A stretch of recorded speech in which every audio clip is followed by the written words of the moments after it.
ప్రియమైన దేవుని బిడ్డలారా, క్రీస్తు పేరిట మీ అందరికీ శుభములు, వందనాలు తెలియజేసుకుంటున్నాను. గత వారము ఒక అద్భుతమైనటువంటి విషయాన్ని మనం అందరము నేర్చుకుంటున్నాం. ముంచుకొస్తున్న ముప్పు అని. గత వారం మనము ఎన్నో అమూల్యమైనటువంటి సంగతులను బైబిల్ నుంచి పరిశీలనగా తెలుసుకుంటున్నాం.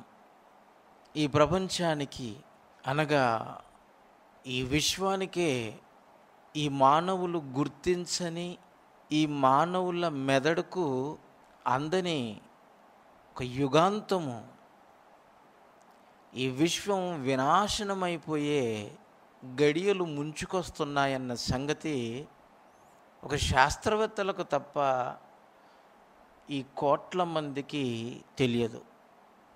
నిద్రావస్థలో ఉండిపోయారు.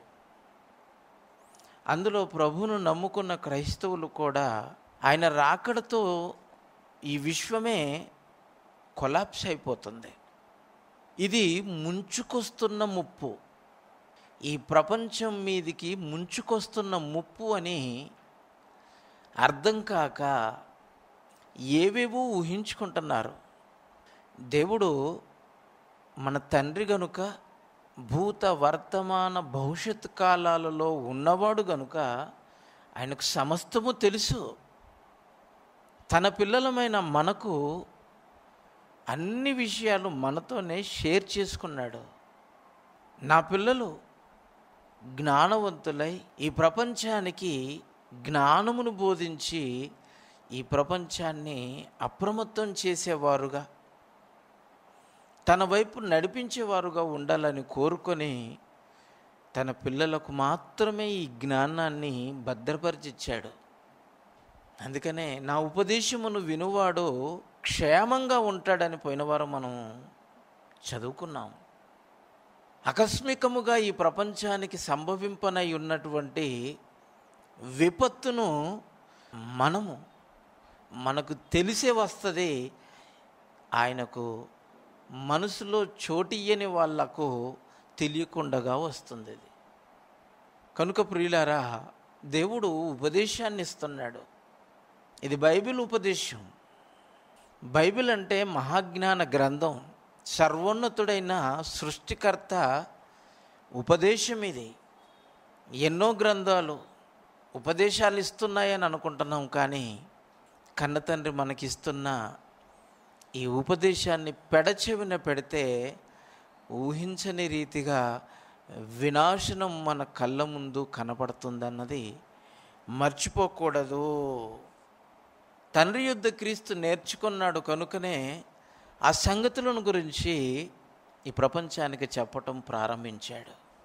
భూమి మీద యేసుప్రభు వారికి తండ్రి ఇచ్చినటువంటి ఆయుష్కాలము ముగిసిపోతున్న సమయంలో ఈ ప్రపంచ వినాశనము ఎప్పుడు ఎలా జరగబోతుందో తన శిష్యులకు చెప్పాడు.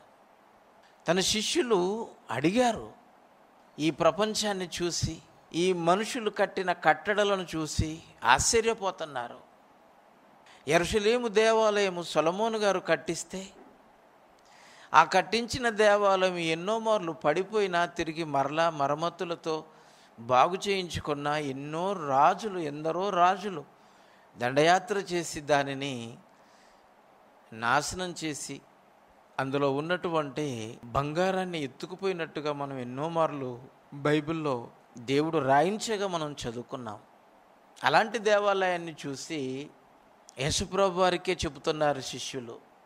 మత్తయి సువార్త 24వ అధ్యాయము ప్రారంభ వచనాలు చూడండి. యేసు దేవాలయము నుండి బయలుదేరి వెళ్ళుచుండగా ఆయన శిష్యులు ఆ దేవాలయపు కట్టడలను ఆయనకు చూపించవచ్చిరి.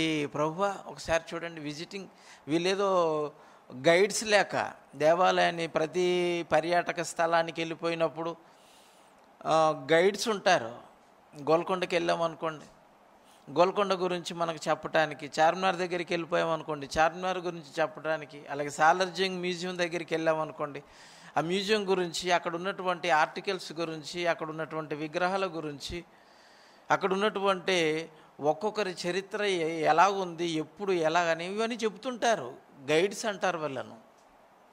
అలాగే యేసుప్రభు వారికి కొత్తగా వీళ్ళు గైడ్ చేస్తున్నట్టుగా కనపడుతుంది చూడండి. ఆయన దేవాలయంలోనికి ఎప్పుడూ వచ్చేవాడు, కానీ ఎందుకో ఏమో శిష్యులకు దేవాలయాన్ని చూడాలనిపించింది, చూశారు, దేవాలయం గురించి ఆయనకు చెప్పాలనిపించింది, చెబుతున్నట్టుగా మనకి ఇక్కడ కనపడుతుంది.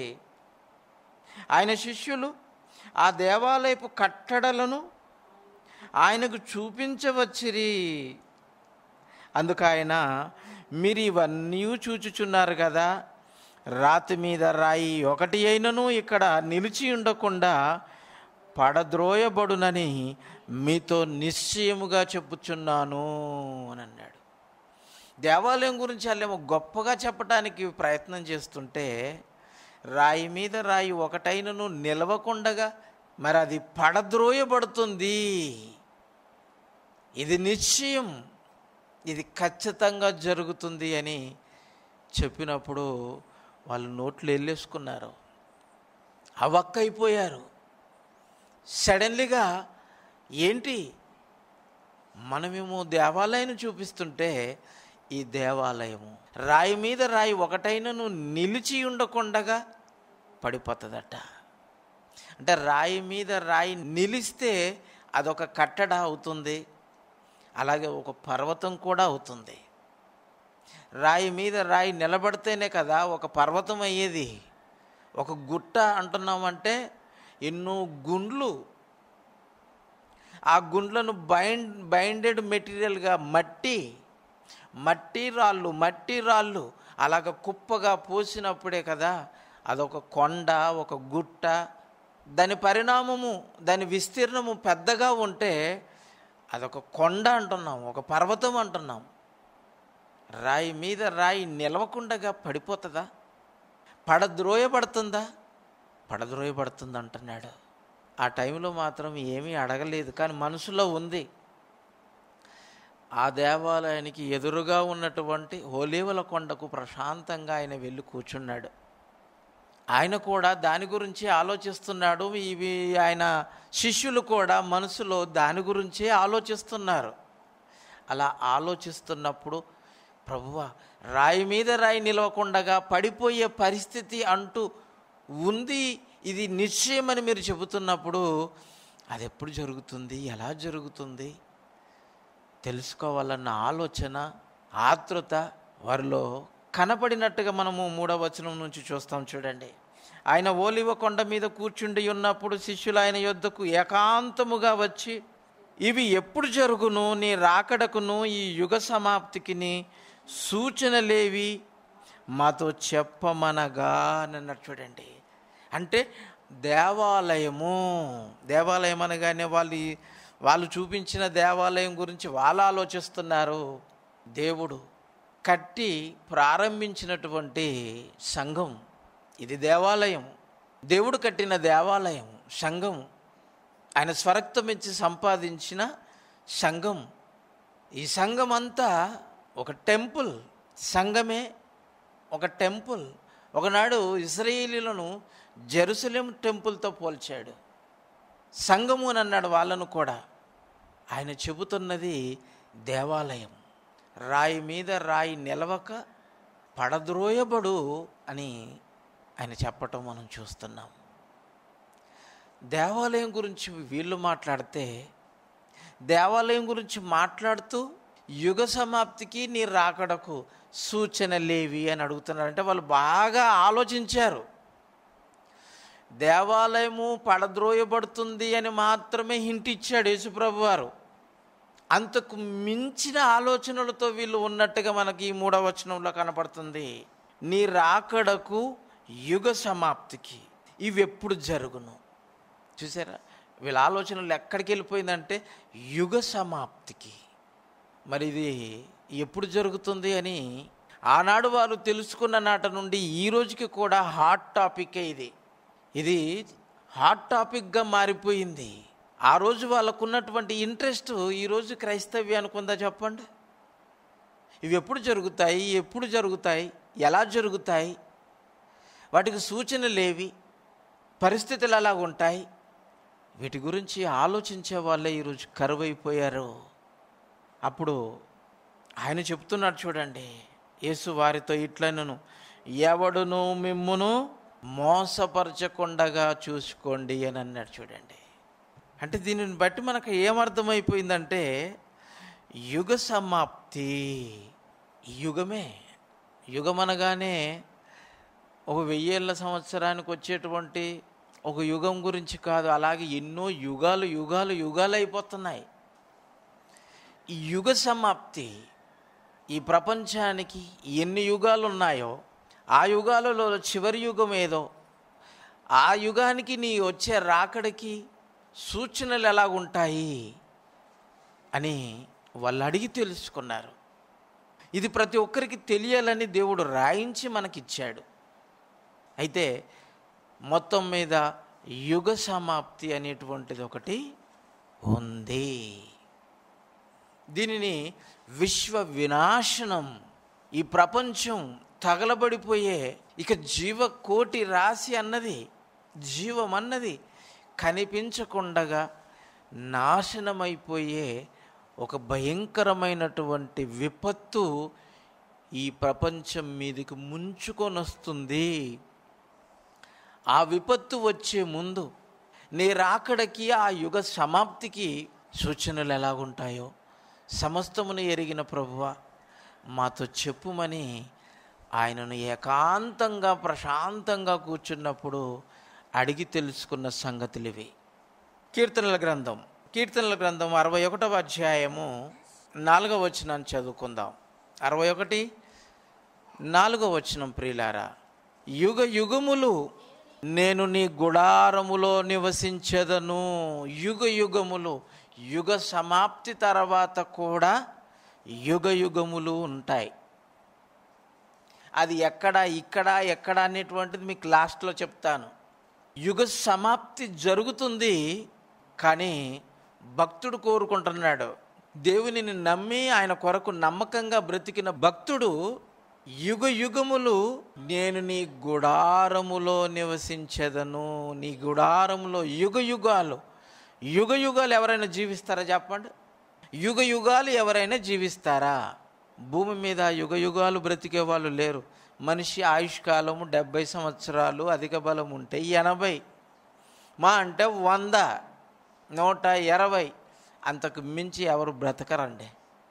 బ్రతికే పరిస్థితులు కూడా భూమి మీద లేవు.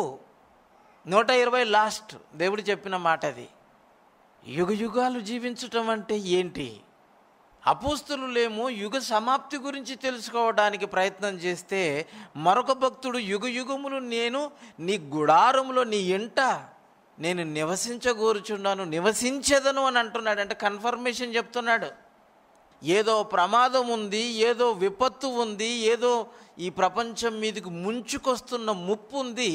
ఈ ముప్పును దాటి నేను అవతలకి వెళ్ళాలి, యుగ యుగములు నేను జీవించాలన్న ఆశ కలిగి క్రీస్తుకు పూర్వము సుమారు 1000 సంవత్సరాల క్రితము ఒక భక్తుడు కోరుకున్న జీవితం అండి ఇది. చూసారా? నీ రెక్కల చాటున నేను దాక్కుండాలి, ఈ ముప్పును నేను తప్పించుకోవాలంటే, ఈ ప్రపంచం మీదికి, ఈ యుగం మీదికి, ఈ లోకం మీదికి, ఈ విశ్వం మీదికి ముంచుకొస్తున్న ఈ ముప్పును నేను తప్పించుకొని దాక్కోవాలంటే నీ రెక్కల కిందనే నాకు ఆశ్రయం.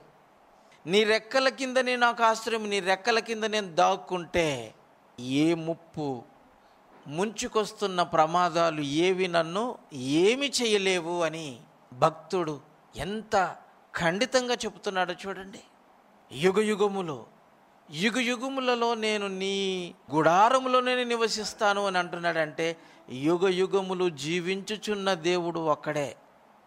ఆ యుగ యుగములు జీవించుచున్న దేవుని రెక్కల కింద మనం ఉండి తీరాలి. అప్పుడే మనమంతా ఉన్నతంగా దేవుని సన్నిధిలో బ్రతకగలుగుతాము. ఈ ప్రపంచానికి ముప్పు, ఈ ముప్పును తప్పించుకోవాలంటే ఉన్నతమైన కన్న తండ్రి, ఈ విశ్వాలను కలగజేసిన దేవుని యొక్క ఆయన చల్లని రెక్కల కింద మనం దాక్కుంటే మనం కాపాడబడతామండి. అంటే యుగ యుగములు జీవించుచున్నవాడు దేవుడు. యుగ యుగములు జీవించుచున్న దేవుని రెక్కల కింద దాక్కున్నవాడు కూడా యుగ యుగములు జీవించేవాడే. ఈ విశ్వం వినాశనమైన యుగయుగాలు జీవించుచున్న దేవుని రెక్కల కిందికి వచ్చేవాడు మాత్రమే జీవించగలుగుతాడు అన్న సందేశాన్ని ఈ వాక్యములో మనం చూస్తున్నాం. మరో మాట చదువుకుందాం. యెషయా గ్రంథం 26వ అధ్యాయము 4వ వచనం. యెషయా గ్రంథము 26వ అధ్యాయము 4వ వచనం. ప్రియులారా, యెహోవా యెహోవాయే, యెహోవా యెహోవాయే. ఈ ప్రపంచానికి ఘంటాపథంగా చెబుతున్నాడు భక్తుడు. యెహోవా యెహోవాయే నిత్యాశ్రయ దుర్గము అని అన్నాడు. నిత్యాశ్రయ దుర్గం, నిత్యము, ఎల్లకాలము, ఎండ్లెస్ టైం, యుగ యుగములు ఆయననే నిత్యాశ్రయముగా ఉన్నాడు.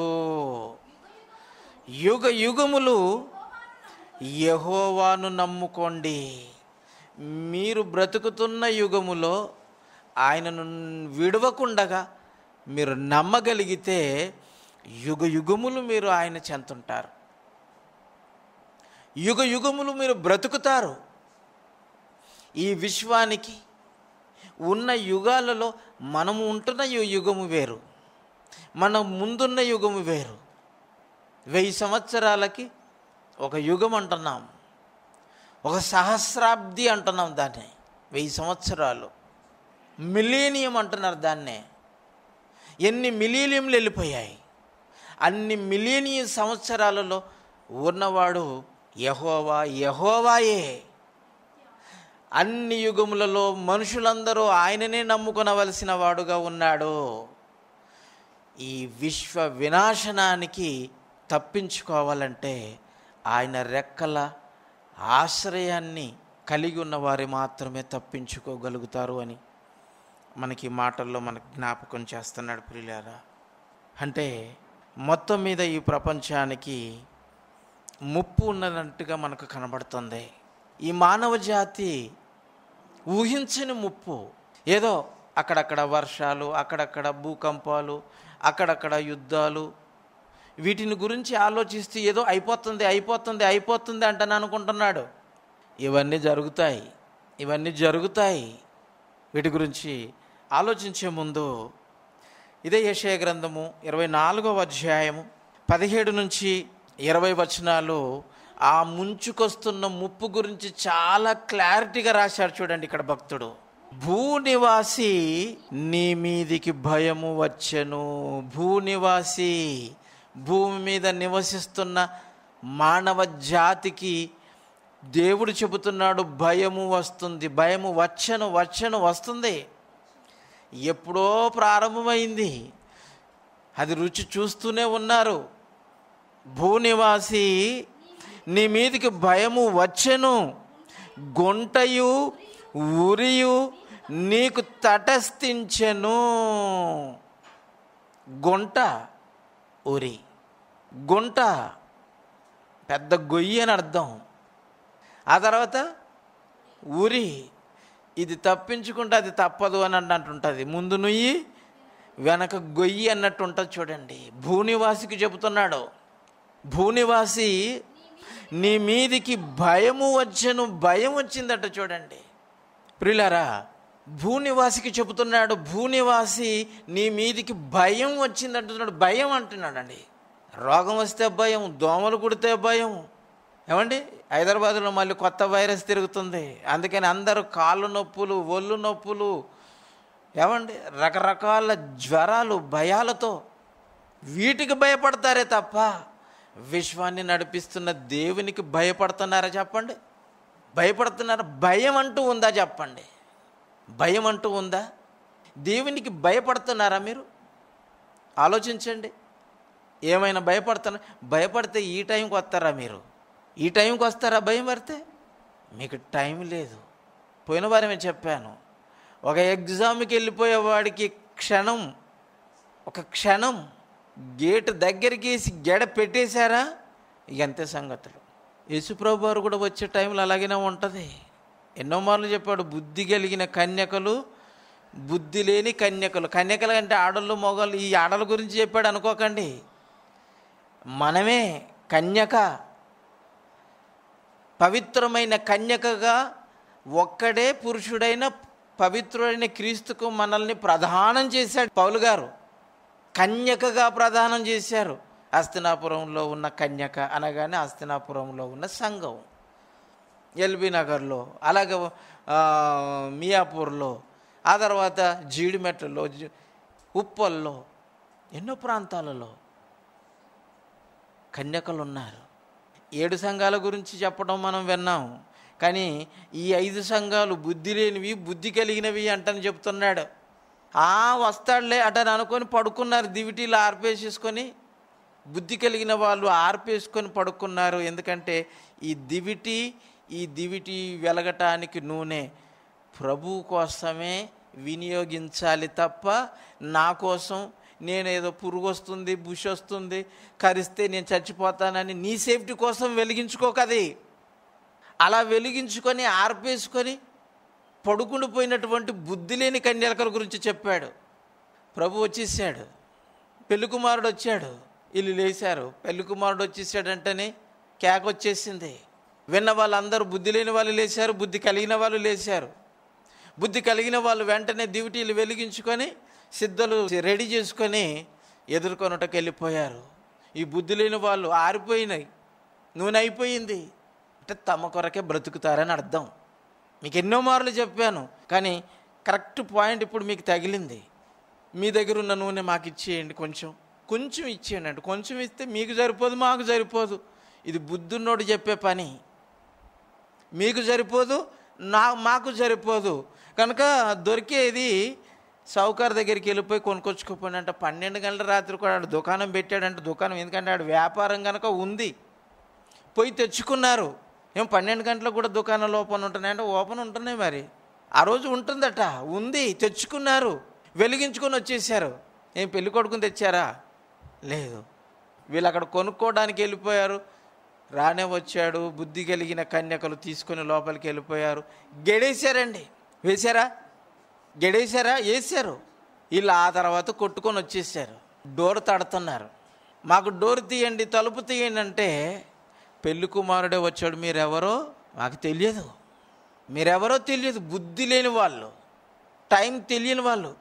కనుక జ్ఞానం కలిగి బుద్ధి కలిగిన కన్యకల్లా ప్రవర్తించడానికి ఆలోచించుకోండి. భూనివాసి మీదకి భయం వస్తుంది అంటున్నాడు. భూనివాసి మీదకి భయము వచ్చను అంటున్నాడు. వచ్చిన భయాలు తెలుస్తలేవు మనకి. ఎన్ని రోగాలు, ఎన్ని ఇబ్బందులు అనుభవిస్తలేరా? వాటిని బాగా తట్టుకొని నిలబడుతున్నారు. ఆర్థిక మాంద్యాన్ని కూడా తట్టుకొని నిలబడుతున్నారు. భయమేమీ లేదనుకొని బ్రతుకుతున్నారు. ముంచుకొస్తున్న ముప్పును గురించి ఆలోచిస్తూ భయపడే వాళ్ళు ఎంతమంది ఉన్నారండి? ఎంతమంది ఉన్నారు చెప్పండి? దేవుడిచ్చిన సమయాన్ని దేవుడికి ఇవ్వటమే గగనమైపోయిన రోజులుగా కనపడుతున్నాయి మనకి. ఆయన వచ్చే రోజు ఎలాగుంటుందో మీకు తెలిస్తే, మీరు ఆయనను నమ్ముకుని యుగయుగములు ఆయనను నమ్ముకున్న వారుగా బ్రతికితే, ఈ మాటలు విన్న తర్వాత అయినా మీలో భయం పుట్టాలి. భూనివాసి నీ మీదికి భయము వచ్చెను, గుంటయు ఉరియు నీకు తటస్థించెను. గుంట, ఉరి, నిన్ను తోసేయడానికి ఒక గుంటను తవ్వి పెట్టాడు. అది తప్పించుకుంటే ఉరి పడుతుంది, నీ పీకకు ఉరి తగులుతుంది. ఇది తప్పించుకుంటే అది తప్పించుకుంటే ఇది, ఈ రెండింటిని తప్పించుకొని నీవు ఉండలేవు. బ్రతకటం అసంభవం చెప్తున్నాడు చూడండి. ఇంకేమంటున్నాడు? తూములు పైకి తీయబడుచున్నవి అని అన్నాడు చూడండి. తూములు పైకి తీయబడుతున్నాయంట. తూములు, ఒకనాడు ఆకాశపు తూములు విప్పాడు. నోవాహు జలప్రలయం అంటున్నాం దాన్నే. తూములు పైకి లేస్తున్నాయి అంటున్నా. తూములు పైకి తీయబడి ఉన్నవి అని అన్నాడు చూడండి. నిన్న నేను న్యూస్ చదివానండి. గ్లోబల్ వార్మింగ్ వలన ఏం జరుగుతుందో దేవుడు చెప్పాడు ముందే. ఈరోజు శాస్త్రవేత్తలు దాన్ని క్యాచ్ చేశారు, పట్టుకున్నారు. గ్లోబల్ వార్మింగ్ కారణంగా గాలిలో తేమ గణనీయంగా పెరిగిపోతుందట. గణనీయంగా గాలిలో తేమ మరి ఉండటం వలన భారీ నీటి పాయలు ఏర్పడతాయట చూడండి. భారీ నీటి పాయలు గ్లోబల్ వార్మింగ్ వలన తేమ గణనీయంగా పెరిగిపోయి ఆ తేమ పాయలు పాయలుగా విస్తరిస్తాయి అంటున్నారు, ఏర్పడతాయి అంటున్నారు. దాన్ని అట్మాస్ఫియరిక్ రివర్స్ అంటున్నారు. దాన్ని అట్మాస్ఫియరిక్ రివర్. ఇది శాస్త్రవేత్తలు చెబుతున్నారు. ఈ అట్మాస్ఫియరిక్ రివర్ అని ఇంగ్లీష్లో అన్నాడు, తెలుగులో ఆకాశపు నదులు అని తెలుగులో ట్రాన్స్లేట్ చేశారు. దీనిని బైబిల్లో ఏమంటున్నాడు దేవుడు? ఎప్పుడు చెప్పాడండి? క్రీస్తుకు పూర్వం 1000 సంవత్సరాల క్రితం చెప్పాడు. తూములు పైకి తీయబడి ఉన్నవి అంటే ఆకాశపు నదులు. ఆకాశపు నదులు ఎలాగా విస్తరించి ఉన్నాయో, ఈ కేరళలో ఇడుక్కి అనేటువంటి కొండల ప్రాంతములో, ఇదిగో శాటిలైట్ ఫోటోగ్రఫీకి ఒకటి ఉంది, అది నేను చూశాను. ఈ ఇడుక్కి అనేటువంటి ఈ కొండల మధ్య, ఈ కేరళలో ఉన్నటువంటి ఇడుక్కి అనేటువంటి కొండల మధ్య మేఘాలు, దట్టమైనటువంటి మేఘాలు, పాయలు పాయలుగా మేఘాలు దట్టంగా ఉన్నాయి. ఇది శాస్త్రవేత్తలు గుర్తించారండి. అలాగున పైకి ఆవిరిగా పాయలుగా ఏర్పడినటువంటి అట్మాస్ఫియరిక్ రివర్స్ ఫ్లయింగ్ రివర్స్ అని కూడా అంటున్నారు. వీటిని ఎగిరే నదులు, ఫ్లయింగ్ రివర్స్, ఆకాశపు నదులు. ఈ ఆకాశపు నదుల గురించి యెషయా గ్రంథంలో ఈ 24వ అధ్యాయం 18వ వచనంలో మనం చూస్తున్నాము. తూములు పైకి తీయబడి ఉన్నవి, భూమి పునాదులు కంపింపబడుతున్నాయంట. చూడండి, ఏమంటే నదులు మీదికి తీసుకెళ్ళిపోతున్నాడు. ఆకాశపు నదులు అంటున్నారు దాన్ని. ఈరోజు గ్లోబల్ వార్మింగ్ శాస్త్రవేత్తలు దానిని వర్ణించి చెబుతున్న తీరును చూస్తుంటే మనకు ఆశ్చర్యం కలుగుతుంది. కానీ ఇది మన తండ్రి మన కొరకు ఎప్పుడో రాయించి ఇచ్చాడు బైబిల్లో. ఒకనాడు ఆకాశపు తూములు విప్పాడు, కానీ ఇప్పుడు తూములను పైకి లేపుతున్నాడు. ఇది విచిత్రం కదా లేదండి? ఇది గ్లోబల్ వార్మింగ్ వలన గాలిలో తేమ విపరీతంగా ఏర్పడి ఆ తేమ పాయలుగా నదులుగా మరి ఈరోజు పైకి ఎగిసి వాటిని భూమి మీదకి కురిపిస్తున్నాడు. చూసారా? ఈరోజు ఈ గ్లోబల్ వార్మింగ్ వలన ఎలాంటి విపత్తులు జరుగుతున్నాయో ఈరోజు ప్రపంచవ్యాప్తంగా అక్కడక్కడ జరగటం మనం చూస్తున్నాం. కేరళలో ఈ వాయనాడ్ జిల్లాలో వెస్టర్న్ ఘాట్స్ ఎక్కువగా ఉన్నాయండి. వెస్టర్న్ ఘాట్స్ ప్రాంతం ఇది. కొండలు, భయంకరమైనటువంటి ఎత్తైన కొండలు. ఆ ఎత్తైన కొండల్లో మరి మొన్న ఈ కొండ చర్యలన్నీ పడిపోవటం అక్కడే జరిగింది. ఆ కేరళలో ఈ ఇడుకైనటువంటి కొండల మధ్యన మేఘాలు కూడా అలాగ పొంచి ఉన్నాయి. దేవుడు పైకి తూములుగా పైకెత్తినటువంటి ఈ ఆకాశపు నదులు ఎత్తైన కొండల మీద నివాసం చేస్తున్నట్టుగా మనకు కనబడుతుంది. ఆ పిక్చర్ని చూస్తే మీకు అర్థమైపోతుంది. చూడండి, చాలా ఉన్నతంగా మేఘాలు కనబడుతున్నాయి. ఇది కొండల మీద దేవుడు తీసుకెళ్ళిపోయినటువంటి నదుల్లాగా ఉన్నాయి. తూములు పైకెత్తి తీసుకెళ్ళిపోయినట్టుగా కనపడుతుంది. అందుకనే ఈ గ్లోబల్ వార్మింగ్ వలన సముద్రాలు వేడెక్కి, ఈ వేడెక్కడం వలన తేమ గాలిలో విపరీతంగా భారీగా ఏర్పడినటువంటి తేమలను దేవుడు ఎత్తైన కొండల మీద వాటిని మోపు చేయటం, ఆ తర్వాత ఆయన ఆజ్ఞయ్యగా ఏ ప్రాంతానికి ఎక్కడ వెళ్ళాలో దేవుడు వాటిని పంపిస్తున్నాడు. అలాగన భూమి వేడెక్కి, నదులు వేడెక్కి ఆవిరిపైకి వెళ్ళిపోతుంటే ఈ వేడి వాతావరణంలో మంచు కొండలు కరిగి అక్కడి నుంచి మళ్ళీ నీరంతా సముద్రంలోనికి రావటం, సముద్ర మట్టం పెరగటం, ఆ తర్వాత ఈ ఆవిరి పైకి వెళ్ళిపోయి ఈ ఆకాశ నదులు ఏర్పడటం, వీటన్నింటిని చూస్తుంటే ఈ కొండల కింద ఈ భూమిలో ఉన్నటువంటి పలకలు సర్దుకోవటం, మీద నుంచి ఏమో ఆకాశపు నదులు అవి పొంగి పొర్లుతున్నట్టు నేను కనబడుతుంది. చూడండి, దేవుడు ఎంతో చక్కగా చెప్పాడు ముందుకి. అలాగన ఈ ఇడుక్కి అనేటువంటి కొండల మధ్యన ఉన్నటువంటి 3 గ్రామాలండి, ఈ వెస్టర్న్ ఘాట్స్ కొండల మధ్యన ఉన్నటువంటి 3 గ్రామాల గురించి ఇక్కడ మనం ఈ ఫోటోలో చూడగలుగుతాం. చూడండి, ముండక్కై అనేటువంటిది ఒక గ్రామం అట, చురమలై, అట్టమలై అనేటువంటి ఈ 3 గ్రామాలు మొత్తం ఈ కొండ చర్యలు, కొండలంటేనే మీకు చెప్పాను, రాయి మీద రాయి నిలిచి ఉంటాయి. ఈ రాళ్ళ మధ్యన మట్టి, అలాగన రాళ్ళు బైండ్ అయిపోయి ఎత్తైన కొండలుగా ఏర్పడటం, ఈ ఆకాశపు నదులు విపరీతమైనటువంటి ఆవిరి భారం పెద్దదైపోవటం వలన బయటికి తీసుకెళ్ళిపోయే లోపే అక్కడే భారీగా వర్షం పడిపోవటం వలన ఆ కొండల కింద ఉన్నటువంటి మనుషులు ఈ కొండ చర్యలు కూలటం, అలాగున్న రాళ్ళు మామూలుగా లేవండి, కొండల్లాంటి రాళ్ళు కిందికి దొర్లుకుంటూ రావటం వలన ఈ 3 గ్రామాలలో ఉన్న మనుషులు మొత్తం సుమారు 400 పైచినుకు పైనే చచ్చిపోయారు అని అంటున్నారు. వైద్యులు కూడా ఈ కొండల కింద, ఇడుక్కు కొండల కింద ఉన్నటువంటి ఈ మనుషులను తీయలేక ఒక్కొక్కరి చేతులు, ఏదో నది ఉందటండి, అది అక్కడ ఒక మంచి నది ఉంది, ఆ నదిలో కొట్టుకుపోతున్నాయటండి. కాళ్ళు చేతులు మొండము, ఎవరి భాగాలో ఏమి తెలియని పరిస్థితుల్లో ఉన్నాయి. భయంకరమైనటువంటి విపత్తు, భయంకరమైనటువంటిది. ఈ కొండల మధ్యన అసలు ఈ వెస్టర్న్ ఘాట్స్లో ఇదొక పర్యాటక జిల్లాగా పేరుంది ఈ వయనాడ్ జిల్లాకి.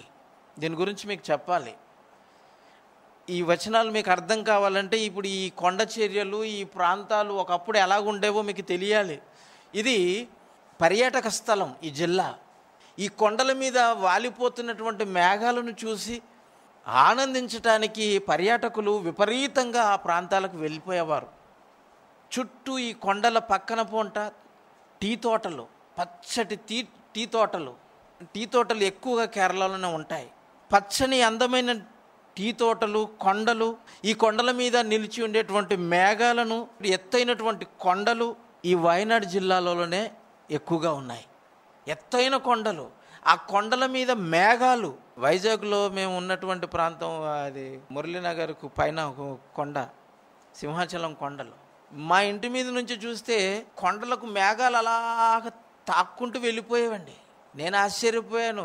మనం మేఘాల మధ్యనకి వెళ్ళి విమానం వెళ్ళిపోవడం చూసాము, కానీ ఈ కొండల మీద మేఘాలు ఆలిపోతున్నాయి అంటే మొట్టమొదటిసారి 1997లో నేను వైజాగ్ వెళ్ళిపోయా. ఆ కొండ ఎదురుగానే మరి నేను పెంట్ హౌస్లో రెంట్ ఉండేవాడిని. అక్కడి నుంచి చూస్తే మేఘాలు కొండల మీద వాలిపోయి ఉండేవండి.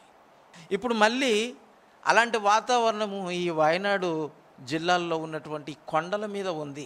అందుకని పర్యాటక స్థలంగా ఆ జిల్లాను మరి పేర్కొని విపరీతమైనటువంటి పర్యాటకులు అక్కడికి వెళ్ళిపోతారండి. కిటకిటలాడిపోతారు. పచ్చటి తోటలు, టీ తోటలు, కొండలు, ఎత్తైన కొండలను తాకుతున్నటువంటి మేఘాలు, ఆహ్లాదకరమైనటువంటి మంచి వాతావరణము, ఎప్పుడు కేరింతలు, మరి పర్యాటకులతో అల్లరితో మరి ఎంతో అందంగా మరి కనిపించేటువంటి వయనాడ్ జిల్లా గత వారములో వచ్చినటువంటి ఈ భయంకరమైనటువంటి ఈ కొండ వర్షపాతం, ఆ వర్షపాతానికి కొండలు, ఆ రాళ్ళన్నీ కూలి కొండ చర్యలన్నీ ఈ 3 గ్రామాలలో మీదకి రావటం వలన ఎంత జన నష్టం, ఎంత ఆస్తి నష్టం, భయంకరమండి.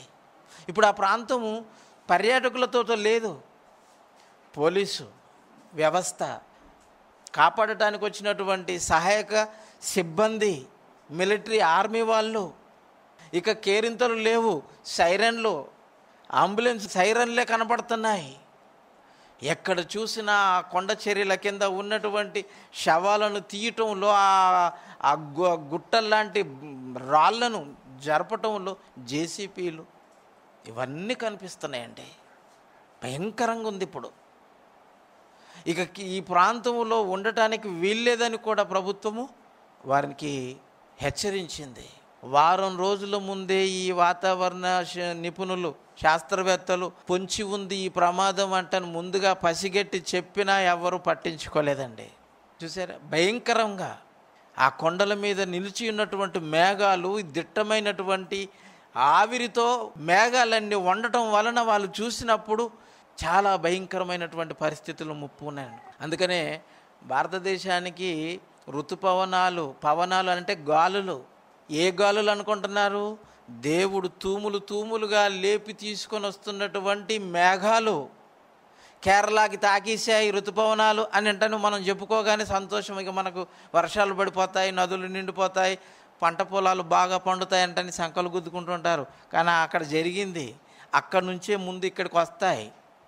ఆ వెస్టర్న్ ఘాట్స్ మీద నుంచి అలాగ వచ్చేస్తాయి. వెస్టర్న్ ఘాట్స్లో మీద ఎప్పుడు నదులు, ఆ కొండల మీద మేఘాలు ఉంటాయి. అందుకనే ఈ వెస్టర్న్ ఘాట్స్లో నుంచే ఈస్టర్న్ ఘాట్స్ కానీ వెస్టర్న్ ఘాట్స్లో నదులు పుట్టేవన్నీ ఇక్కడ నుంచే. గోదావరి, కృష్ణ, ఈ జీవనదులు, గంగా, హిమాలయ పర్వతాలలో అక్కడ మేఘాలు ఎప్పుడూ ఉంటాయి, నీళ్ళు ఎప్పుడూ పడుతూనే ఉంటాయి. ఆ పడుతున్న నీళ్ళు అలాగే జీవనదుల 24 hours వస్తుంటాయి. అందుకనే కేరళలో ఎక్కువగా నదులు ఉంటాయి.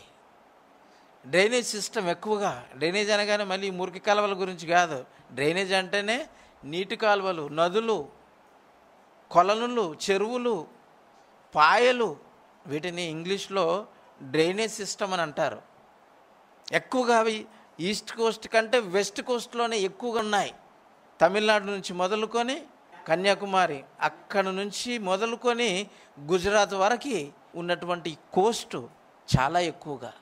మొత్తం ఈస్ట్ వెస్ట్ కోస్ట్ కలుపుకుంటే, సముద్ర మట్టం కలుపుకుంటే 600 కిలోమీటర్లకు ఉంటుంది. 600 కిలోమీటర్లు పైన కింద నుంచి మీది వరకు కోస్ట్.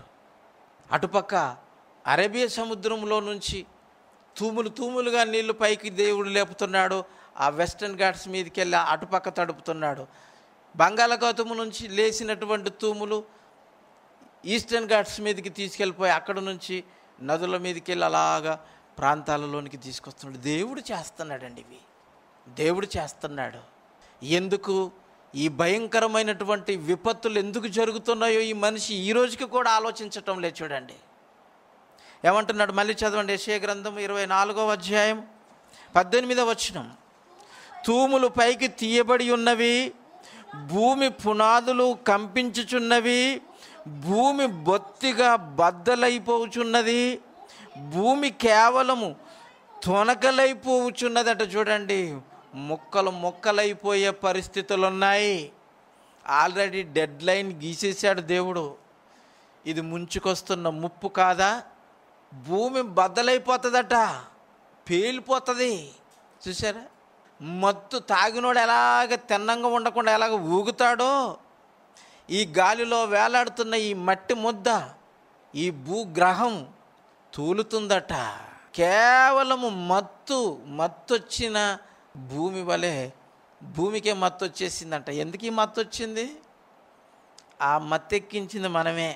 మనం చేసే చేష్టలు, మన పాపాలు దాని మీద భారంగా ఉండిపోయేట. చూడండి కిందకు వచ్చేసరికి అంటున్నారు చూడండి, భూమి బొత్తిగా బద్దలైపోవచ్చున్నది, భూమి కేవలము తొనకలైపోవచ్చున్నది, భూమి బహుగా దద్దరిల్లుచున్నది, భూమి మత్తును వలె కేవలము తూలుచున్నది, పాక వలె ఇటువటు తూగుచున్నది, దాని అపరాధము దాని మీద భారంగా ఉంది. ఎందుకు తాగినోడి వలె భూమి మత్తుగా తూగుతుంది? ఇటు అటు ఎందుకు ఊగుతుంది?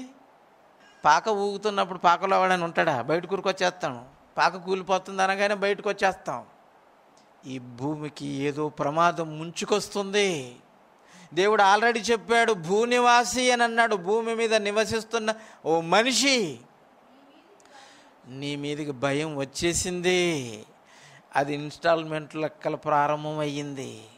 అక్కడక్కడ జరుగుతూనే ఉన్నాయి. ఈ విషయాలన్నీ మనసులో పెట్టుకొని, కన్న తండ్రి బోధించగా మనసులో పెట్టుకొని యెషయా చెప్పిన వాటిని ఒక్కొక్కటిగా యేసుప్రభు వారు చెబుతున్నట్టుగా మత్తయి సువార్త 24వ అధ్యాయం 4వ వచనం నుంచి చదవండి. ఇప్పుడు ఎలా ఉండబోతుందో యుగ సమాప్తి, ఆయన రాకడ, మొదటి రాకడలోనే రెండవ రాకడల గురించి చెప్పాడు అని అంటే ఆయనకి ఎంత భవిష్యత్తు దృష్టి ఉందో, ఆయనకి ఎంత దూరదృష్టి ఉందో, రాబోయే ప్రమాదం ఎంత భయంకరంగా ఉంటుందో ఆయన చెప్పకనే చెబుతున్నట్టుగా మనకు కనబడుతుంది. చూడండి మత్తయి సువార్త 24వ అధ్యాయం 4వ వచనం. ప్రియులారా, యేసు వారితో ఇట్లా, నేను ఎవడును మిమ్మును మోసపరచకుండగా చూసుకోండి, మొట్టమొదటి హెచ్చరిక నెంబర్ 1, ఆయన వచ్చే ముందు ఎలాగుంటుందట? భూమి మీద భూ నివాసుల మధ్యన మోసం. మొట్టమొదట జరగవలసింది విపత్తు, ఇది మోసం. మీరు ప్రకృతి వైపరీత్యాలు చూసుకుంటున్నారు, యుద్ధాలు అక్కడక్కడ జరుగుతున్నాయి కనుక వచ్చేస్తాడని అనుకుంటున్నారు. వాటికంటే ముందుగా జరగవలసింది జరుగుతున్నది మోసం. మోసం జరగటం లేదా చెప్పండి? మోసపోని వాళ్ళు ఎవరైనా ఉన్నారా? మోసపుచ్చని వాళ్ళు ఎవరైనా ఉన్నారా చెప్పండి? రెండు వైపులా దెబ్బైపోయిన ఉన్న వాళ్ళే. భూనివాసి రెండు పక్కల దెబ్బైపోడు. మోసపోతున్నాడు, మోసపుచ్చుతున్నాడు. మనము మోసపోతాం, దేవుణ్ణి మనం కూడా మోసపుచ్చుతామండి. కానీ దేవుడు మోసపోవుటకు ఆయన నరుడు కాడు. మనం అబద్ధం ఆడతాము, అబద్ధం చెప్తాము, అబద్ధం చెప్పిస్తాము. దొంగ సాక్ష్యం చెప్తాము, దొంగ సాక్ష్యం చెప్పిస్తాము. మనం నరులము, ఆయన నరుడు కాదు కదా, అబద్ధం ఆడనేరడు కదా. మోసం జరుగుతుందట. మోసం, ఎన్ని రకాల మోసం జరగాలో అన్ని రకాలుగా ఈరోజు జరుగుతుందో లేదో ఒక్కసారి సమాజాన్ని చూడండి, యేసుప్రభు వారు చెప్పిన మాటను చూడండి, ఈ ప్రపంచాన్ని చూడండి. మోసం ఎక్కడ జరగటం లేదు, ఇంచు ఇంచు దగ్గర జరుగుతుంది. ఈ భూమి మీద ప్రతి ఇంచు దగ్గర జరుగుతూనే ఉంది. మనిషి ఉన్న ప్రతి చోట మోసం అన్నది పెళ్ళుబుక్కుతుంది. బోధలో మోసం, బ్రతుకులో మోసం, వ్యాపారంలో మోసం, ఎన్ని రకాల మోసాలు లేవు. తినటంలో కూడా మోసమే. అంతా నమ్మించి ఈరోజు తింటున్న ఆహారం వలన మనిషి ఎన్ని అనారోగ్యాల పాలు. ఆలోచించుకోండి, మోసం జరుగుతుందా లేదా? మోసపోకండి, జాగ్రత్త, దేవుడు బోర్డు పెట్టేశాడు. ఇది నెంబర్ 1 విపత్తు. ప్రపంచం మీదకి ముంచుకొస్తున్న ఈ ముప్పులో మొట్టమొదటిది మోసం అంటున్నాడు. రెండవది, అనేకులు నా పేరట వచ్చి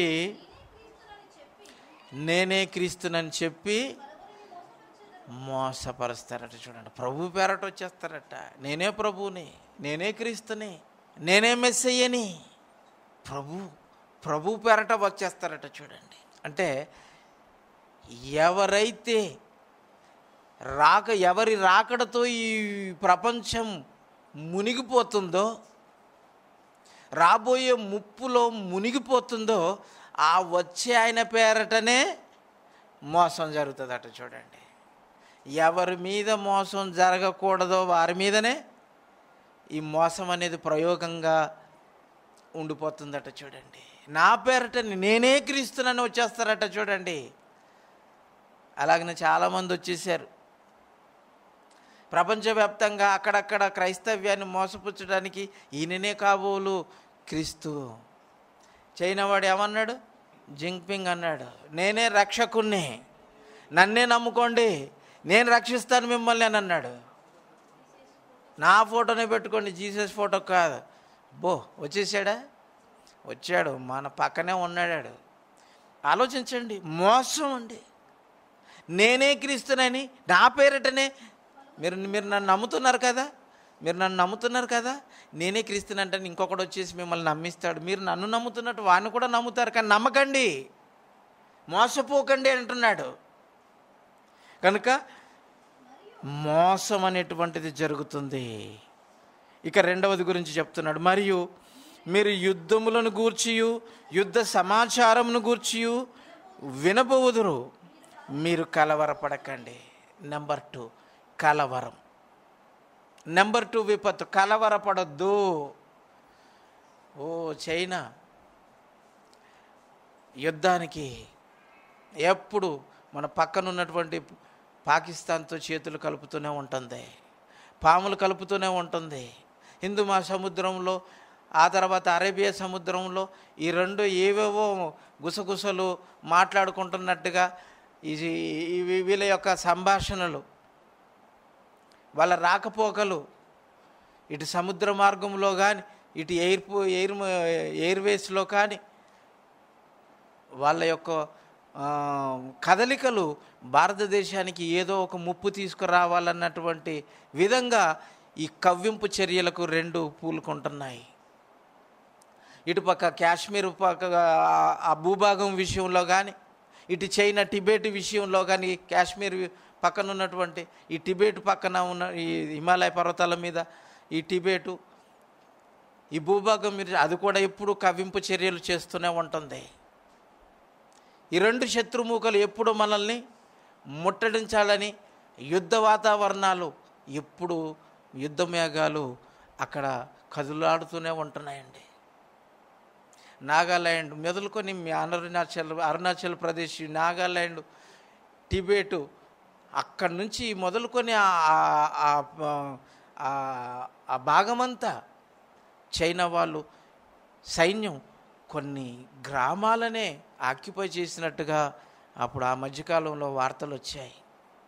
యుద్ధాలు, రష్యా ఉక్రెయిన్ 2 సంవత్సరాలు అయింది, ఇప్పటికీ యుద్ధాలు జరుగుతూనే ఉన్నాయి. ఇజ్రాయెల్ దేశం, పాలస్తీనా దేశం, ఎప్పుడు యుద్ధాలే. మొన్నటిదాకా హమాస్తో యుద్ధం జరిగింది, మొన్నటి నుంచి గాజాతో యుద్ధం జరుగుతూనే ఉంది. ఈ ఇజ్రాయెల్ దేశము ఆయన వచ్చేంత వరకు యుద్ధాలు చేస్తూనే ఉంటుందండి. ప్రపంచ దేశాలు ఏం చేస్తాయో కానీ మొట్టమొదట ఈ ఇజ్రాయెల్ దేశమే యుద్ధంలో ఉంటుంది. యుద్ధం ఎప్పుడు మానని విధంగా యుద్ధం చేస్తూనే ఉంటుంది. కనుక ప్రియులారా, యుద్ధాలు జరుగుతుంటాయి. అమ్మో అంతం వచ్చేస్తుందంటని మీరు ఎప్పుడు కలలు కనకండి. ఇది 2వ హెచ్చరిక. మొదటిది మోసము, 2వది కలవరము. ఇక 3వ దాని గురించి చెప్తున్నాడు చూడండి. ఇవి జరగవలసినవి కానీ అంతం అంత తొందరగా రాదు. ముప్పు ముంచుకొస్తుంది అని అర్థం. ముప్పు ముంచుకొస్తుంది. ఇంకా జనము మీదకి జనం. ఈ యుద్ధాలంటే ఎలాగనుకుంటున్నారు? జనము మీదకి జనము, రాజ్యం మీదకి రాజ్యమును లేస్తాయి. చేయగలిగినంత ఒక వారం రోజులు, 10 రోజులు అలాగ టప ఆడి దగ్గర ఉన్నాయి, ఈడి దగ్గర ఉన్నాయి, ఆడినెత్తిన వీడు, ఈ నెత్తిన వాడు వేసేసుకోవటం, మళ్ళీ అయిపోయిన తర్వాత మళ్ళీ సమకూర్చుకోవడానికి మళ్ళీ కొంచెం సైలెంట్ విరామం తీసుకోవటం. ఇవే అక్కడక్కడ అలాగ పలసగా జరుగుతాయి. అలాగా మొదటి ప్రపంచ యుద్ధం, 2వ ప్రపంచ యుద్ధం జరిగినా అంతకు మునుపు ఎన్నో రాజ్యాలు, రాజ్యం మీదకి రాజ్యం దండెత్తినా అప్పుడే అనుకోవాలి, అమ్మో యుగాంతం వచ్చేస్తుందని. వచ్చేసిందా? రాలేదు. అంతము వెంటనే రాదు. జనం అయిపోయింది కదా. 8వ వచనం, అక్కడక్కడ కరువులను భూకంపములను కలుగును. చూసారా? కరువులు కలుగుతాయి, భూకంపాలు కలుగుతాయి, వచ్చేస్తున్నాయి. ఇవన్నీ వేదనలకు. నెంబర్ 3 వేదన. ఈ కరువుల నుంచి కావచ్చు, అతివృష్టి నుంచి, అనావృష్టి నుండి. కేరళలో జరిగింది అతివృష్టి, ఎక్కువగా వర్షాలు రావటం, కొండ చర్యలు, కొండలే కరిగి కూలిపోవటం. అతివృష్టి. అనావృష్టి అంటే వర్షాలు రాక కరువు. మొన్నటిదాకా మనకు ఎలాగుండింది? ఎండాకాలము జూన్ నెలలో కూడా మొత్తం టోటల్గా ఎండాకాలమే తలపించింది. ఇంక అయిపోయింది అని అనుకున్నారు. గ్రౌండ్ లెవెల్, వాటర్ లెవెల్ తగ్గిపోయింది. 500-600 మీటర్ల 500-600 అడుగుల లోతు బోర్లేసినా చుక్క లేదు. ఏమైపోయింది? ఆకాశగంగనా భూగంగనా? భూగర్భ జలాలు అడుగంటిపోయి, ఇంకెక్కడ అడుగంటింది? అది ఉండేవే అడుగుల, ఇంకా అందనంత అడుగులోనికి వెళ్ళిపోయాయి. అంటే ఆవిరైపోయాయని అర్థం. లేవు అక్కడ. చూసారా? మరి ఆ నీళ్ళన్నీ ఎక్కడికి వెళ్ళిపోయారట? వాయనాడు కొండల మీదకి వెళ్ళిపోయి నదులుగా దేవుడు లేపాడు. తూములుగా లేపుతున్నాడు పైకి. ఎప్పుడు టప్పున పడిపిస్తాడు, ఎక్కడ కుడిపిస్తాడో తెలియదండి. వేదనలు, ఈ యుద్ధాలు, కరువులు, భూకంపాలు, ఈ యుద్ధాలలో హత్యలు, దోపిడీలు, ఇవన్నీ వేదనలు. మొదటిది మోసం, కలవరం, వేదన. ఇంకేమని చెప్తున్నారు చూడండి. అప్పుడు జనులు మిమ్మును శ్రమల పాలు చేసి చంపేదారట. ఇది క్రైస్తవ్యానికి చెప్తున్నాడు, మిమ్మల్ని చంపేస్తారు బాబు. చంపేస్తున్నారు కదా. ఆ మధ్యకాలంలో జరిగేసాం మొత్తం. కోవిడ్ తర్వాత అసలు సిసలైన ఇదొక రకమైనటువంటి ఉప్పెన మన మీదకి బయలుదేరిపోయింది. అంతకు మునుపు, కోవిడ్ కంటే ముందు, అంతే కదా. ఇటు జార్ఖండ్లో చూడండి, ఇటు మధ్యప్రదేశ్లో చూడండి, ఉత్తరప్రదేశ్లో చూడండి, మణిపూర్లో చూడండి, ఏమండి మన దగ్గర కర్ణాటకలో ఎక్కడ లేదండి క్రైస్తవ్యం మీద. ఇటు నార్త్లోను ఇటు సౌత్లోను జనం మీద జనం పడటం, శ్రమల పాలు చేయటం. అయినా అంతం వచ్చేసిందా? రాలేదు. కనుక ఇవన్నీ వేదనలు, శ్రమల పాలు చేస్తారు. తర్వాత 10వ వచనం, మీరు నా నామము నిమిత్తము సకల జనుల చేత ద్వేషింపబడదురు, అనేకులు అభ్యంతరపడి ఒకరినొకడు అప్పగించుకునే ద్వేషించుకునే పరిస్థితుల్లో ఉంటారట. నేను కాదు, ఇక ఇల్లే అంటని అప్పగించేస్తారంట. మనోళ్ళనే అప్పగించే పరిస్థితి. శ్రమలకు తట్టుకోలేక బతుకుంటే బలసాకైనా తిని బతకొచ్చు అని అనుకుంటారు కదా, లేదా బజ్జీలైనా అమ్ముకొని బ్రతకొచ్చు అనుకుంటారు కదా. అలా బతకాలనుకున్నవాడు తన ప్రాణమును కాపాడుకొనివాడు దానిని పోగొట్టుకుంటాడు.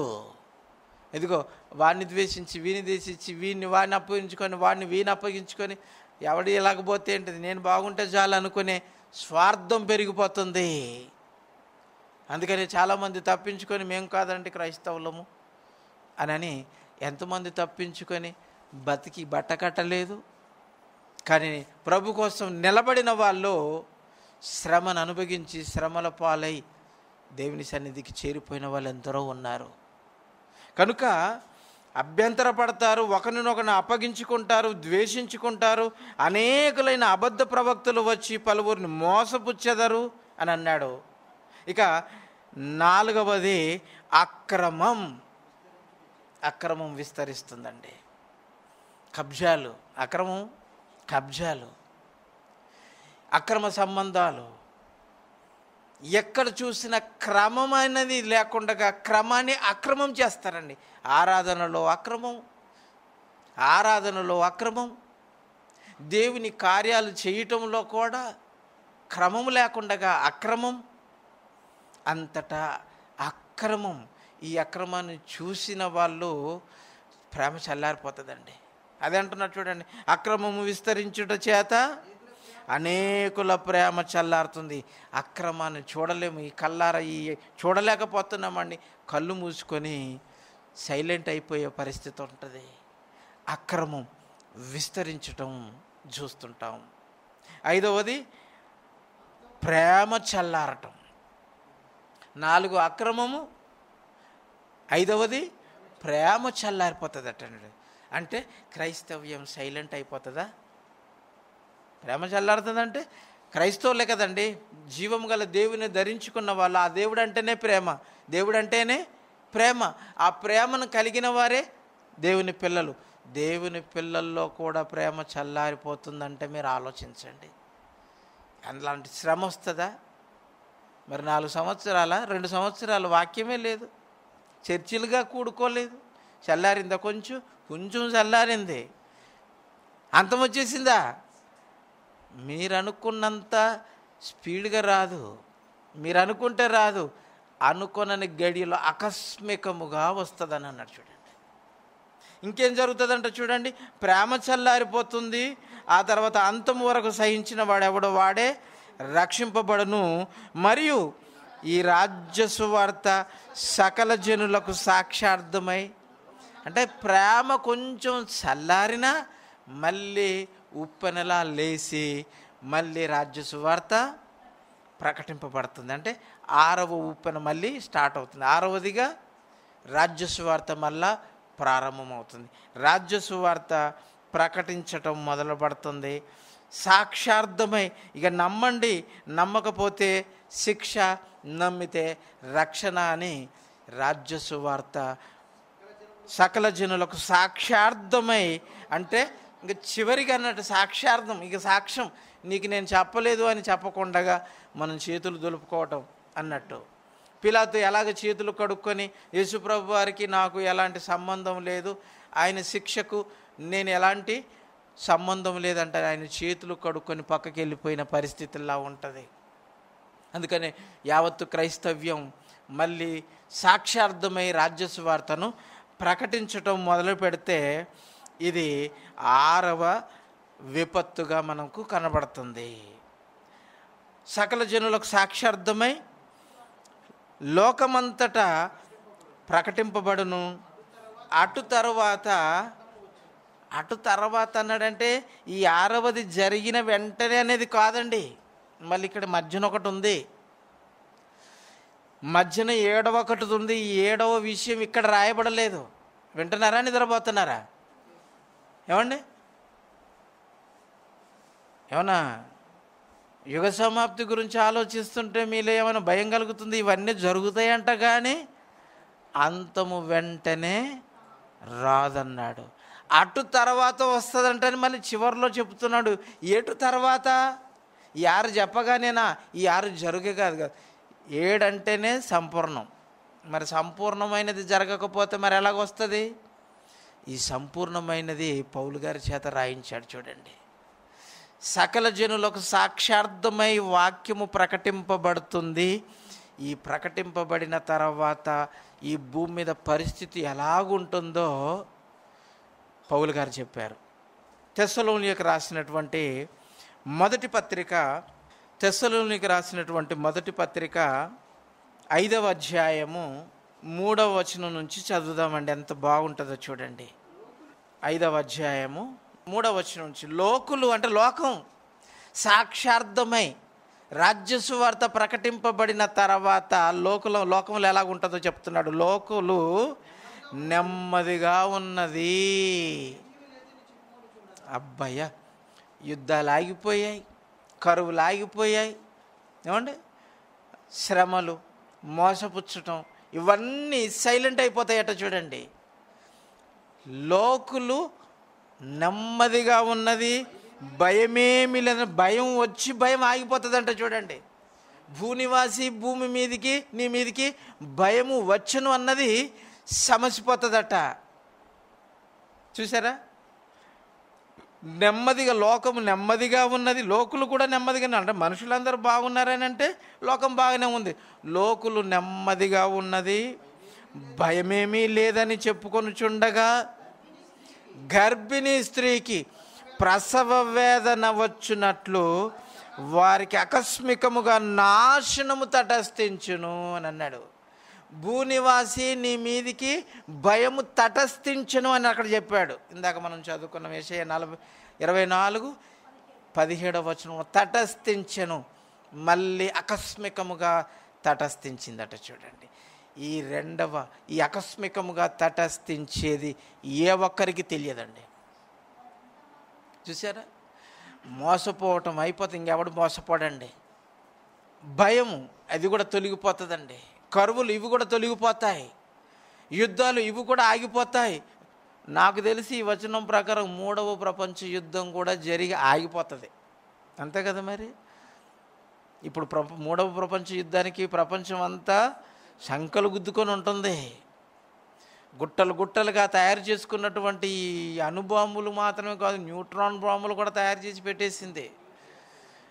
న్యూక్లియర్ అణుబాంబులు అన్నీ సిద్ధం చేసుకొని ఇక్కడ బటన్ నొక్కేస్తే అప్పుడు టప్పున పడిపోతుంది. ట్రయల్ కూడా వేశారు. ఆ ఉత్తర కొరియా అధ్యక్షుడు, వాడి పేరేం పేరు, కిమ్, ఆడు ట్రై చేశాడు. ఆడున్న దగ్గర నుంచి ఆడే బటన్ నొక్కించాడు. అది అలాగే వెళ్ళిపోయి మళ్ళీ రివర్స్ అక్కడికి వచ్చి పడిపోయిందట. చూసారా? ఇవన్నీ యుద్ధాలు ఇవన్నీ ఆగిపోతాయండి. ఆగిపోతాయి. సాక్షార్థమై రాజ్య సువార్త సకల జనులకు ప్రకటింపబడుతుంది. ఆ తర్వాత లోకం నెమ్మదిగా ఉంటుంది, భయమేమి లేదు. అకస్మాత్తుగా గర్భిణీ స్త్రీకు ప్రసవ వేదనలు ఎలాగొస్తాయో ఈ యుగం యేసుప్రభు అక్కడ అలాగొస్తుందండి. అలాగ వచ్చాడనంటే పంచభూతములు మిక్కుటమైన వేండ్రముతో లయమైపోతుంది. అప్పుడు భూమి బద్దలైపోతుంది. ముక్కలు ముక్కలైపోతుంది, మత్తున వల్ల తూగిపోతుంది. అంటే తుఫాన్ వచ్చేసి ఆగిపోయిన తర్వాత ఆకాశం ఎలాగ నిర్మలంగా ప్రశాంతంగా ఉంటుందో, ఆయన రాకడకు ముందు జరిగేటువంటి వేదనలకు, శ్రమలకి, భయానికి, కరువుకి, ఇవన్నింటికి కారణమయ్యేటువంటివన్నీ ముందు జరిగిన తర్వాత ఒక్కసారిగా నెమ్మదిగా మారిపోతుంది. ఇక భయమేమీ లేదు అని అనుకొని నెమ్మదిగా ఉండే పరిస్థితులు కల్పింపబడినప్పుడు, అప్పటి వరకు బాగానే ఉన్న గర్భిణీ స్త్రీ అమ్మో అమ్మో అంటని ఎలా కేకలేసేసి నొప్పులు తీసి బిడ్డకి జన్మనిస్తుందో, ఈ ప్రపంచానికి పురుటు నొప్పులు కూడా అలాగే ఉంటుందండి. ముంచుకొస్తున్న ముప్పు అదేనండి. ఈ ముప్పు నుంచి తప్పించుకోవాలంటే ఆయన రెక్కల కింద ఆశ్రయం కలిగిన వాళ్ళే ఈ ముప్పును తప్పించుకొని యుగయుగములు ఆయన చెంత జీవించే అవకాశం ఉందని దావీదు గారు ముందుగానే మనకు చెప్పాడు. చూడండి, ఆ మాట చదువుకుందామండి. యెషయా గ్రంథము 1వ అధ్యాయం, యెషయా గ్రంథము 1వ అధ్యాయం 28వ వచనం చూడండి, ఎలాగుంటుందో చూడండి. అతిక్రమములు చేయువారును పాపులను నిశ్శేషముగా, అంటే శేషమే లేకుండా, ఒక్కరు లేకుండా నిశ్శేషముగా నాశనం అవుతారటండి. నిశ్శేషముగా అంటే విశ్వం వినాశనం అయిపోతుందండి. ఈ గాలి, నీరు, ఈ నింగి, నిప్పు, ఈ పంచభూతాలన్నీ 5 అన్నదమ్ములు అనుకుందాం. ఈ 5 అన్నదమ్ములు 5 వైపులా ఒక్క చోటుకు వచ్చారంటే ఈ విశ్వాన్ని మడత పెట్టేసేసి బగ్గున మండించేయగలరు. ఈ మంటల్లో జీవరాశులు 84 లక్షల జీవరాశులు అంటున్నారు కదా, ఒక్క జీవరాశి కూడా మిగలదు. ఇవన్నీ తగలబడిపోతుంటే మనం అలాగా క్రీస్తును స్తుతించుకుంటూ, తండ్రిని స్తుతించుకుంటూ అలాగే వెళ్ళిపోతూ, దీనిని అలాగ చూస్తూ వెళ్ళిపోతుంటామండి. యుగం సమాప్తి ఆయన ఎదుటనే జరుగుతుంటే అది మనం చూసి తట్టుకోగలమా? తట్టుకుంటావు, నువ్వు చూడాలి. అందులో నేనుంటే నా పరిస్థితి ఎలాగుండేదో అని అనిపించాలి. మంటల్లో ఉప్పు రాళ్ళు వేసేస్తే చిటపట చిటపట అంటే అలాగ పైకి టప్పున లేచి బయటకు వచ్చేసి ఎలాగ పడిపోతుంటాయో, ఒక్కొక్కడ తలకాయలు పుచ్చలు టపా టపా విశ్వానికి ఏదో భోగి మంటల్లాగా తయారైపోతుంది అది. అందులో మీరుంటే మీ పరిస్థితి ఎలాగుంటుందో ఒకసారి ఆలోచించండి. ఎవరు తప్పించుకోగలుగుతారండి? ఏ శరీరయు తప్పించుకోరన్నారు. చూడండి, 1 తెస్సలోనికైయుల 5వ అధ్యాయము 4-5 వచనాలు చూడండి. చివరిగా 4, 5, 6 వచనాలు. మనం తట్టుకొని నిలబడగలుగుతాము, కానీ తట్టుకోలేని వారు ఉంటారు. చూడండి, ఎందుకు మనం ఆకస్మికముగా ఆ పరిస్థితి తట్టించింది కనుక ఎంత మాత్రమును తప్పించుకొనలేరు. సహోదరులారా, ఆ దినము దొంగవలే మీ మీదకు వచ్చుచున్నది. మీరు చీకట్లో ఉన్నవాళ్ళు కాదు, మీ యొద్దకు వాక్యం వచ్చింది, ఆ వాక్యమే వెలుగు, మీకు వెలుగు ఉదయించింది. మీరు వెలుగు సంబంధులు, మీరు పగటి సంబంధులై, పగలంటేనే వెలుగు, వెలుగంటేనే సూర్యుడు, పగలు. మీరు చీకటి సంబంధులు కారు, మీరు పగటి సంబంధులు, వెలుగు సంబంధులు కనుక మనం రాత్రి వారము కాము. రాత్రి వాళ్ళంతా మంటల్లో మాయమైపోతారు. మనం చీకటి వారము కాదము కనుక ఇతరుల వలె నిద్రపోక మెలకువగా ఉండి మత్తులు కాక ఉందాము. మత్తుగా ఉంటే ఇలాగనే లేటుగా వస్తారు, అన్నీ మిస్ అయిపోతారు. మళ్ళీ ఎలాగో లైవ్ వస్తుంది కదా అంటే అనుకోకండి. ఈలోపు ఆయన వచ్చాడు అనుకోండి, భోగి మంటల్లో మీ తలకాయ పుచ్చులు టపా టపా ఎగిరిపోవటమే. ఏ శరీరయు తప్పించుకోదట. చూడండి, ఏ శరీరయు తప్పించుకొనుట అసంభవం అన్నాడు. వారెంత మాత్రమును తప్పించుకోరు. చూసారా? కనుక దేవుడు వచ్చే పరిస్థితులు ఎలాగుంటాయో మనం ఈ మాటల్లో మనం చూస్తున్నాం. చివరికి యెషయా గ్రంథము 17వ అధ్యాయం 7-8 వచనాలు. ఆ దినమున వారు తమ చేతులు చేసిన బలిపీఠముల యొద్దకు చూడరు, దేవతా స్తంభములనైనను. దేవత, ఇంకొక దేవత ఉందంట. ఆ దేవత పేరేంటిది? సూర్య దేవత ప్రతిమనైనను తమ చేతులు చేసిన దేనినైనను. చూసారంటే ఈ ప్రపంచము తమ చేతులతో చెక్కుకున్న చేసిన విగ్రహాలు, బొమ్మలు, దేవుళ్ళు, దేవతలు అని అనుకున్న వాటి వంకే చూడరు అని అన్నారు. చూడండి, ఈ మాటలు చెబితే ఈ ప్రపంచం వింటుందండి, అమ్మో మమ్మల్ని మా మనోభావాలను దెబ్బతీసిందని అని అంటారు. కానీ దేవుడు మాత్రం మనకు చెప్పమన్నాడు. ఆ దినమున జరగబోయే పరిస్థితుల్లో నువ్వు చేసుకున్న వాటిని నువ్వు ఆశ్రయించవు. ఎంత కరఖండిగా చెప్పాడు చూడండి. మానవులు తమ్మును ఎవరైతే సృష్టించారో ఆయన వైపు చూస్తారట. వీళ్ళు తమ చేతులతో చెక్కుకున్న వాటి వైపు చూడరు. మిమ్మును చేసిన వాడు, మిమ్మును చెక్కుకున్న వాని వైపు చూతురు.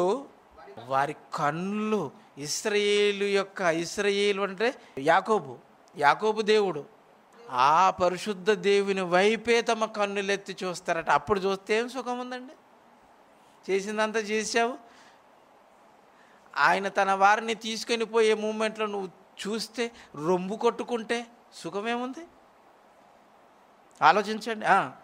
8వ వచనం, మానవులు తమను సృష్టించిన వాని వైపు చూతురు, వారి కన్నులు దేవుని నమ్ముకొనివాడు ధన్యుడని రాయబడి చూడండి. యెహోవాను నమ్ముకొనివాడు ధన్యుడు, యెహోవా వానికి ఆశ్రయముగా ఉండును, వాడు జలముల యొద్ద నాటబడిన చెట్టు వలెను ఉండును. ఒలీవల కొండ దగ్గర ఉంటాడట చూడండి. ఒలీవల మొక్క వలె నిత్యము ఎదుగుతుండే వాడుగా ఉంటాడట. ఇదండి ప్రపంచానికి పొంచి ఉన్న ముప్పు. ఇది ఎవ్వరు పసిగట్టకుండగా నెమ్మదిగా ఉండే మూమెంట్లో ఆకస్మికముగా ఈ ప్రపంచాన్ని ముంచేయటానికి వస్తున్న ముప్పు దినముగా, అది యేసుప్రభు వారు వచ్చే దినముగా మనకు బైబిల్లో దేవుడు ఇవన్నీ రాయించాడు. కనుక మీరు వెలుగు సంబంధులు, మీరు పగటివారు గనుక మీరు ఎంత మాత్రమును చీకటి వారు కారు గనుక ఈ సంగతులను మీకు చెప్పబడి ఉన్నవి. మీరు మత్తులై ఉండకండి, నిద్రపోకండి. నాశనము తటిస్థించినప్పుడు ఆయన రెక్కల నీడన విశ్రమించేవారుగా మీరు ఉండాలని దేవుడు చెబుతున్న ఈ మాటలను విన్న తర్వాత మీరు ఎలాగుంటారో వచ్చే వారమే తెలుస్తుంది. సరి అయిన టైంకి వచ్చారంటే మీరు భయము భక్తి కలిగిన వారుగా అనుకుంటాను, లేదంటే భయము భక్తి రెండు లేని భయమేమీ లేదు అని నెమ్మదిగా ఉన్నది అనుకున్నప్పుడు ఇక వస్తాయి నొప్పులు. ఆ నొప్పులు తీయాల్సిందే. నొప్పులకి పురుటు నొప్పుల్లోనే గర్భిణి మరణించినట్టుగా మీరు ఆ మరణానికి లోనైపోతారు. దేవుడి మాటలను హెచ్చరికగా మనకు తెలియజేశాడు కనుక ఈ మాటలు విన్న మీరు జాగ్రత్తగా ఉండాలని చెబుతూ ఈ మాటలు ముగిస్తున్నాను. దేవుడి మాటలను దీవించునుగాక.